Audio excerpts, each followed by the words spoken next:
Senhoras e senhores, boa noite. Nesse momento começa mais um concerto de Natal da Família Imperial, que é uma pena que nesse momento ainda, por causa da pandemia, nós não vamos fazer em igreja ou em teatro. Portanto, gravamos, colocamos um belo repertório para agradar todos os nossos convidados, amigos monarquistas, que possa assistir esse belíssimo concerto. Fico grato por todos estarem nesse momento junto com a família imperial e ter a possibilidade de escutar uma boa noite. Fique conosco, não perca.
Nesse momento, vamos com a palavra com o presidente do Círculo Monárquico de São Paulo, Dr. Rubens de Brito. Alteza Imperial e Real, Dom Luís de Orleans e Bragança, chefe da Casa Imperial do Brasil. Alteza Imperial e Real, Dom Bertrand de Orleans e Bragança, Príncipe Imperial do Brasil. Senhoras e senhores, sinto mais uma vez a alegria deste momento feliz, diante de mais um concerto de Natal da Casa Imperial do Brasil, que, por motivos da pandemia, não pôde ser realizado em grande espaço, mas, como excelente perfume é guardado em frasco pequeno do mais fino cristal, está sendo, nesta noite, apresentado em pequena e familiar sala de música. Dizia Chesterton, os homens inventam novas ideias por não atingirem as antigas.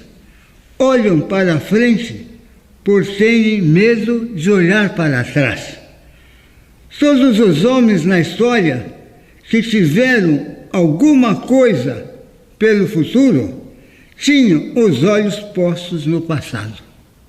Daí a importância da tradição histórica, religiosa, militar, folclórico-artística na formação do êxito nacional, ou seja, da nacionalidade e do patriotismo.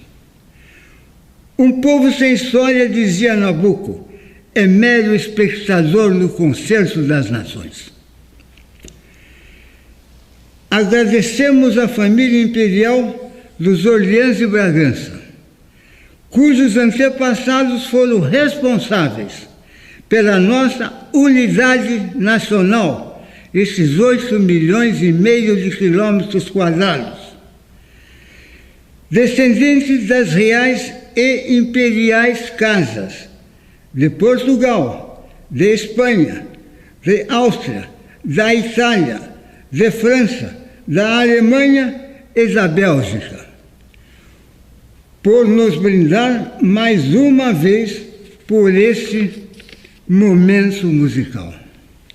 Ao diretor musical Sidney Júlio, pelo excelente trabalho que vem prestando à Casa Imperial do Brasil, aos exímios músicos, aos senhores organizadores, técnicos, colaboradores e, em especial, ao senhor Magossi, que tornaram possível essa apresentação.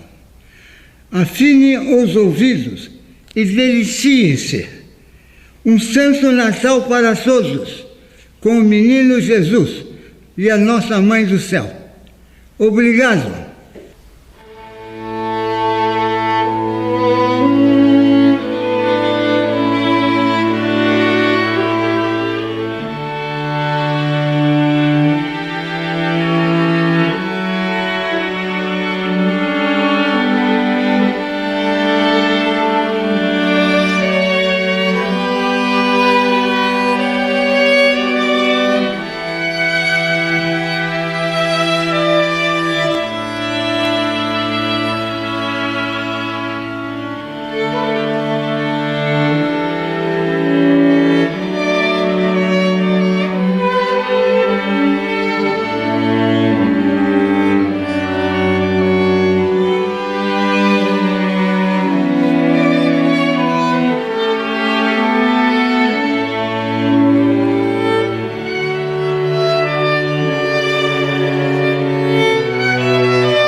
Senhoras e senhores, vamos agora, nesse momento, com a palavra o presidente da Pró-Monarquia, Dr. Guilherme Beccari.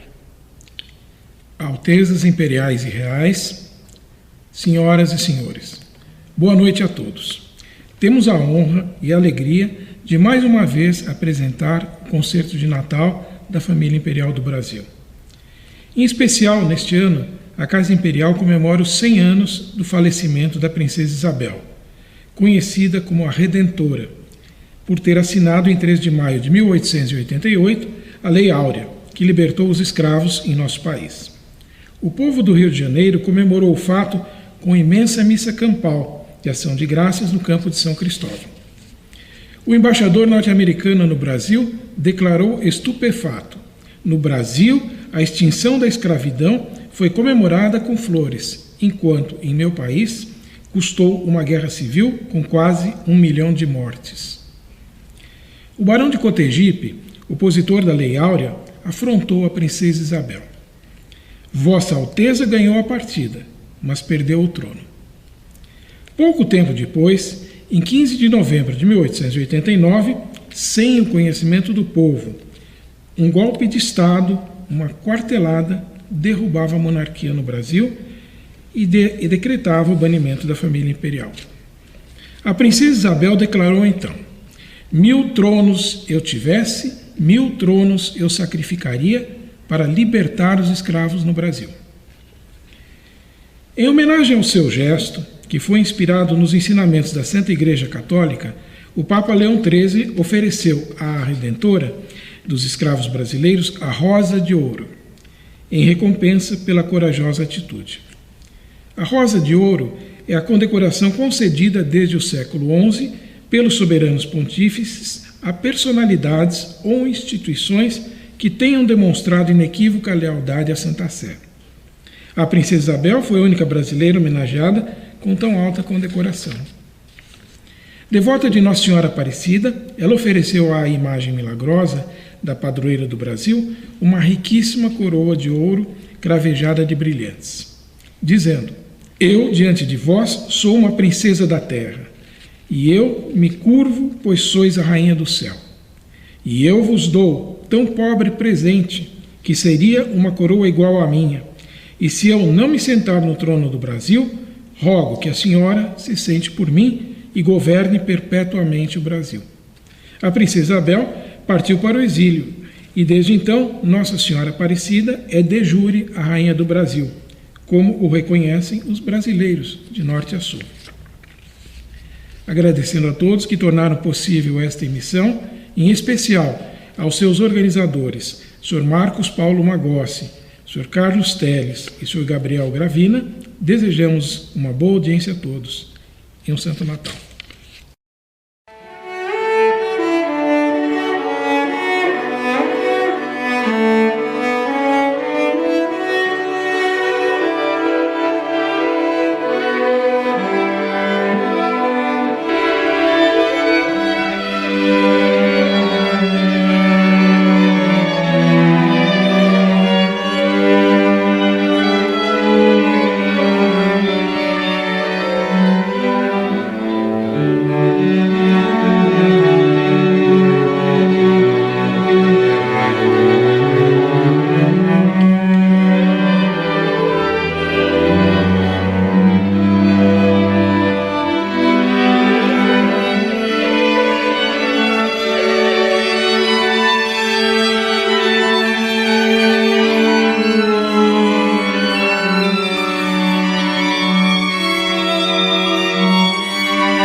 Senhoras e senhores, para o concerto de Natal poder ser feito em todos esses anos, obviamente que temos mais pessoas que colaboram para que o concerto tenha tomado a dimensão que tomou em todos esses últimos anos, que não estão aqui nesse momento. Então, primeiro eu quero agradecer ao senhor Carlos pela presença, por ter vindo nesse concerto e ter colaborado nesse concerto, nos outros que o senhor tem colaborado. Fico muito feliz pela sua presença aqui conosco, senhor Carlos. Eu que agradeço, é uma honra muito grande, senhor Magossa. Para mim é uma satisfação. Jorge, meu fiel escudeiro, como todos os anos, muito obrigado por estar aqui e colaborar comigo, me dar força também precisamos. Eu que agradeço. Sidney, obrigado pelas boas escolhas das músicas, pelo belo repertório, que é muito importante alegrar todos que estão nos assistindo no Concerto de Natal. É sempre uma honra. Obrigado. E por fim, meu caro amigo Gabriel, é sempre importante ter você do nosso lado, não só como amigo, mas também como jornalista, como empreendedor e nos deleitando com belíssimas imagens para o Concerto de Natal da Família Imperial do Brasil. Vamos ouvir mais uma ou duas músicas e logo após essas duas músicas vamos ao pronunciamento da Sua Alteza Imperial, Príncipe Dom Bertrand de Orleans e Bragança.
Meus caros monarquistas, meus caros brasileiros, mais uma vez, por ocasião do Santo Natal, nos encontramos. Não de uma forma presencial, como nós gostaríamos, mas por meio dos meios modernos que estão à nossa disposição para superar a atual crise. Espero que no ano que vem possamos nos encontrar novamente na igreja para lá festejar o nascimento do nosso Divino Redentor. O nascimento daquele que veio nos reabrir as portas do céu. Ele nasceu de uma forma humilde na gruta de Belém, da Santíssima Virgem, estavam presentes São José, seu pai adotivo. E, nesse momento, ele foi adorado pelos santos pastores, foi venerado pelos reis magos e nasceu, sobretudo, um mundo novo. Nasceu um mundo novo, que é a cristandade. Um mundo que tinha em vista fazer dessa terra uma antecâmara do céu. É o que nós rezamos todo dia no Padre Nosso, quando dizemos: venha vosso reino, seja feita a vossa vontade, assim na terra como no céu. Isto é fazer desse mundo um mundo que nos prepare para a vida eterna, que é a nossa verdadeira vida, em que nós passaremos por toda a eternidade a contemplar ao Deus Nosso Senhor, a Santíssima Trindade, a Santíssima Virgem, ao São José e todos os anjos e santos da corte celeste.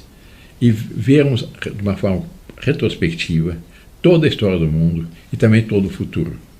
Será uma verdadeira maravilha. É para isso que nós somos chamados. Esse mundo é um vale de lágrimas. O Brasil tem sofrido, mas também o Brasil tem progredido.